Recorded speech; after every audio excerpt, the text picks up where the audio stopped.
நீங்கள் ஆங்கிலத்தில் பேசணும்னு சொல்லி ஆசைப்பட்டுட்டு இருக்கிறனால நீங்கள் நிறைய வீடியோஸ்லாம் ஏற்கனவே பார்த்துக்கிட்டு தான் இருப்பீங்க.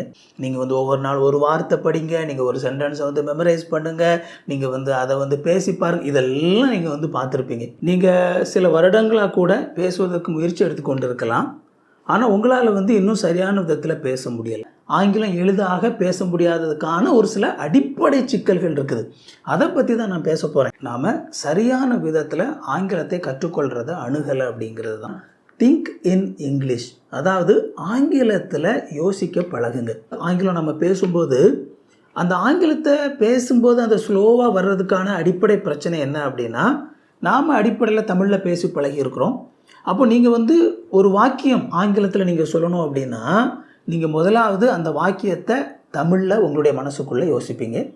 அதை யோசித்து அதுக்கப்புறமா தமிழில் இருக்கிற அந்த வாக்கியத்தை உங்கள் மனசுக்குள்ளேயே நீங்கள் ஆங்கிலத்தில் டிரான்ஸ்லேட் பண்ணுவீங்க. அதை டிரான்ஸ்லேட் பண்ணிவிட்டு அதுக்கப்புறமா வந்து அந்த வாக்கியத்தை வந்து நீங்கள் வெளியே சொல்லுவீங்க. இது வந்து பார்த்திங்க அப்படின்னா, நீங்கள் ஆங்கிலத்தில் வந்து நீங்கள் இயல்பாக பேசுவதை தடை செய்யக்கூடிய மிக முக்கியமான ஒரு விஷயம். நீங்கள் பழக வேண்டியது என்ன அப்படின்னா, நீங்கள் ஆங்கிலத்தில் சிந்திக்க பழக வேண்டும். அதாவது நீங்கள் தமிழ் பேசும்போது உங்களுடைய மூளை வந்து தமிழில் சிந்திக்கணும். நீங்கள் ஆங்கிலம் பேசும்போது உங்களுடைய மூளை வந்து ஆங்கிலத்தில் சிந்திக்கணும்.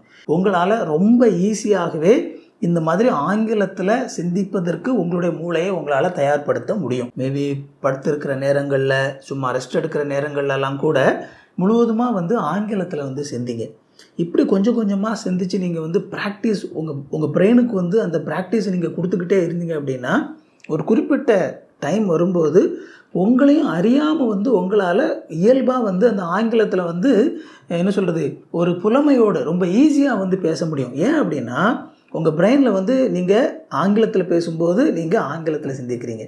அப்போது தமிழில் யோசித்து அதை ஆங்கிலத்துக்கு டிரான்ஸ்லேட் பண்ணி அதுக்கப்புறம் பேசுகிற அந்த ப்ராசஸ் கட்டாகி நீங்கள் கம்ப்ளீட்டாக அந்த உள்ள நடக்கிற அந்த சிந்தனையே ஆங்கிலத்தில் தான் இருக்குது. அப்படிங்கிறனால அந்த ஃபாஸ்ட் வந்து கொஞ்சம் ஈஸியாக வரும்.